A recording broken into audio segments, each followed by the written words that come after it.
उत्तर प्रदेश में निकाय चुनाव का प्रचार इस वक्त पूरे शबाब पर है। रायबरेली में सीएम योगी आदित्यनाथ के बीजेपी उम्मीदवारों के पक्ष में जनसभा करने के बाद बीजेपी कार्यकर्ता और प्रत्याशी में गजब का जोश नजर आ रहा है। तो वहीं समाजवादी पार्टी और कांग्रेस के प्रत्याशी और उनके समर्थक भी अपनी अपनी जीत के दावे कर रहे हैं। दावों के बीच अगर बात करें तो चुनाव का हाल जानने के लिए न्यूज 18 की टीम रायबरेली शहर का दिल माने जाने वाले सुपरमार्केट से जनता की राय शुमारी जानी, क्या कुछ कहना उनका सुनाते हैं आपको।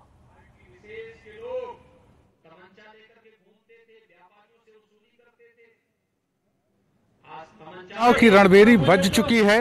मुख्यमंत्री योगी आदित्यनाथ रायबरेली का दौरा करके बीजेपी के प्रत्याशियों के बीच में उनके समर्थन के लिए कार्यकर्ताओं में जोश भर चुके हैं। मुख्यमंत्री योगी आदित्यनाथ के दौरे के 24 घंटे बीतने को हैं। उसके बाद आइए हम जानते हैं क्या है रायबरेली में निकाय चुनाव का हाल और किस तरीके से लोग इस निकाय चुनाव को देख रहे हैं, क्या उनका मानना है। भैया परिचय दीजिए, क्या नाम है आपका? अजय मिश्रा। चुनाव है, निकाय चुनाव चल रहा है और कल मुख्यमंत्री योगी आदित्यनाथ भी आए हैं। उन्होंने बीजेपी के प्रत्याशियों के पक्ष में जनसभा भी की। क्या लगता है कितना प्रभाव पड़ेगा उसमें? देखिए, माननीय योगी आदित्यनाथ जी कल आए थे, बीजेपी के समर्थन में उन्होंने जनसभा की है, लेकिन मैं कहना चाहता हूं कि वो हेलीकॉप्टर से आए हैं और जनसभा करके फिर पुनः हेलीकॉप्टर से वापस चले गए हैं। मैं चाहता था, मैंने कहा भी था अपने माध्यम से, सोशल मीडिया के माध्यम से, कि आए हैं तो उनको नगर भाजपा नेताओं के साथ उनको नगर घुमाना चाहिए था। वो देखते कि नगर में क्या विकास हुआ है, क्या नहीं हुआ है। जिस तरह से जल भराव हो रखा था, पूरा नगर जो है ये नरक पालिका बन चुका है। और उनके आने से ये कोई इतना सरकार बनने बिगड़ने का चुनाव नहीं है, ये आम जनता से जुड़े हुए मुद्दों का चुनाव है। यहाँ पे लोगों को अच्छी रोड, सड़क, नाली, नाला, ये सब चाहिए। जो आप क्या मानते हैं, क्या नाम है आपका? शिवेंद्र सिंह। आप क्या मानते हैं, कल सीएम आए थे, आप लोगों ने भी बहुत मेहनत की, काफ़ी भीड़ थी, क्या है इस निकाय चुनाव में? देखिए, माननीय मुख्यमंत्री जी कल रायबरेली आए थे और रायबरेली का कोई ऐसा कोना नहीं था जहां से भीड़ उनको देखने के लिए, अपने नेता को सुनने के लिए नहीं आई थी। जीआईसी का मैदान जिस प्रकार से भरा हुआ था उस प्रकार से सभी विपक्षियों की हवा निकल गई है। रही बात विकास की, तो ये चुनाव ही विकास और सुरक्षा पे लड़ा जा रहा है। जिस प्रकार से योगी जी ने उत्तर प्रदेश को उत्तम प्रदेश बनाने की और सुरक्षा गारंटी दी, शायद ही कोई व्यक्ति होगा, पढ़ा लिखा व्यक्ति होगा, जो कि योगी जी के नेतृत्व को ना स्वीकार करे। और इस प्रकार हमें जो कल की भीड़ देख के और कल का जो उनका भाषण था सुनने के बाद, आप समझिए कि उनके भाषण का लाखों में फॉलोअर्स 3 मिनट के अंदर जो उनके भाषण का ऑनलाइन वो था, तो उससे आप समझ सकते हैं कि किस प्रकार से जनता उस भाषण के बाद और कार्यकर्ता बीजेपी के चारों तरफ दिखाई। जिस प्रकार से आप नगर क्षेत्र देखेंगे तो कार्यकर्ताओं के यहाँ नहीं, जनता के घरों पर आप देखिए भाजपा के झंडे और स्टिकर इस तरह दिखाई दे रहे हैं। खुला समर्थन जनता भाजपा का कर रही है। आप किस नज़रिए से देख रहे हैं? ये चुनाव निकाय का चुनाव है और कांग्रेस का एक गढ़ कहा जाता है। हालांकि विधानसभा चुनाव में कोई बहुत अच्छा परफॉर्मेंस नहीं था, एक भी सीट नहीं जीती। तो ये निकाय चुनाव क्या ऑक्सीजन दे पाएगा कांग्रेस को कि यहाँ पे भी मामला जीरो का रहेगा? देखिए, जब जो चुनाव की बात हो रही है नगर पालिका के, ये नगर पालिका के चुनाव में कांग्रेस का प्रत्याशी जो लड़ रहा है वो कांग्रेस का खाटी वर्कर है। जब भी कांग्रेस का कोई वर्कर चुनाव लड़ता है तो रायबरेली की जनता उसको चुनाव लड़ाती है। यह चुनाव कांग्रेस के साथ साथ कांग्रेस से आगे बढ़कर 2 कदम रायबरेली की जनता चुनाव लड़ रही है।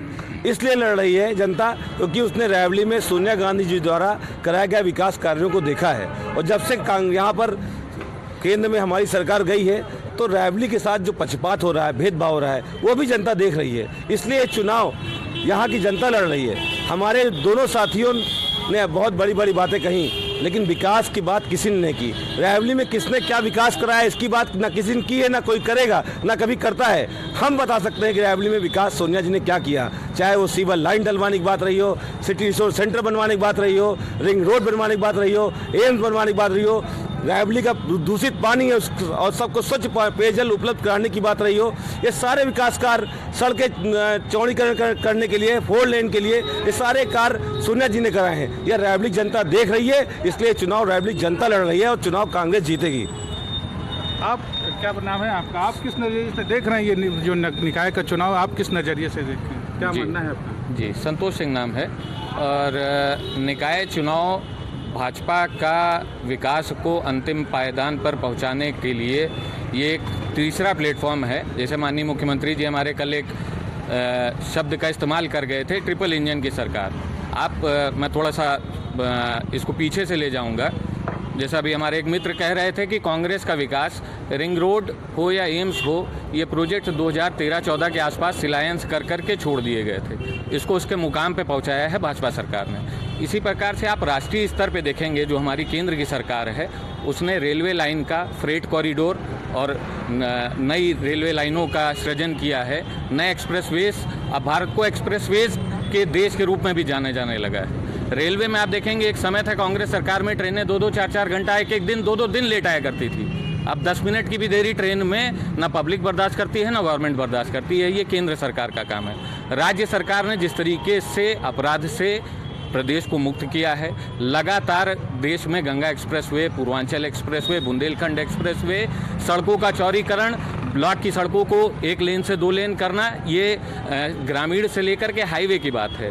जो शहरी क्षेत्रों का विकास है, उसमें जल जीवन मिशन के तहत शहरों में टंकी लगाना, आरओ पानी पब्लिक को उपलब्ध कराना, सीवर लाइन की 200 करोड़ की 2 परियोजनाएं रायबरेली में आ चुकी हैं। और उसी आपके माध्यम से मैं ये बात भी पहुंचाना चाहूँगा कि उसी सीवर लाइन के प्रोजेक्ट के चलते जो सड़कें खोदी जा रही हैं या पब्लिक को फिलहाल तकलीफ झेलनी पड़ रही है, मैं सहमत हूँ इस बात से। ये एक प्रक्रिया है जो 1-2 साल का समय लेती है। रोड खुदने के बाद मिट्टी बैठती है, फिर समय के साथ नई सड़क बनती है। उसमें लोगों का कहना है कि बहुत भ्रष्टाचार हो रहा है, उसकी कहीं सुनवाई नहीं हो रही। इसको लेकर लोकल लोग जो है बहुत परेशान हैं। उन्होंने कई बार डीएम को भी दिया, जो प्रभारी मंत्री उनको भी दिया, वो सुनवाई नहीं होनी। उसको कह रहे हैं कि उसको लेकर क्या है। देखिए, ये कुछ पार्टियों का, बगैर मैं नाम लिए कहूँगा, कि हमेशा से मुद्दा रहा है। चाहे सर्जिकल स्ट्राइक हुई है तो उनको सबूत चाहिए थे, प्रदेश में कुछ काम होता है तो उनको सबूत चाहिए, अब विकास कार्य हो रहा है तो उनको कुछ ना कुछ तो कहना ही है। लेकिन ये विकास एक सतत प्रक्रिया है। ट्रिपल इंजन की सरकार भाजपा की बनेगी तो विकास अंतिम पायदान तक, गरीबों तक पहुँचेगा। क्या नाम है आपका? अर्जुन सिंह। क्या इस तरीके से देख रहे हैं निकाय चुनाव? निकाय चुनाव कौन जीतेगा? बीजेपी जीतेगी। योगी के काम से जनता खुश है। अब भ्रष्टाचार, मुद्दों को लेकर आप वोट देंगे? क्या मुद्दे रहेंगे आपके? सुरक्षा, भ्रष्टाचार कम हुआ है, धीरे धीरे और कम हो रहा है। दादा, आप यहाँ पे खड़े हैं, सबसे सीनियर हैं, कई लोगों की सरकारें आपने देखी हैं। आपको क्या लगता है जो निकाय का चुनाव है जो इस वक्त चल रहा है, कल योगी जी आए थे और उन्होंने प्रत्याशियों में भी जोश भरा, तो किस नज़रिए से देख रहे हैं आप? देखिए, मैं राकेश तिवारी एडवोकेट, और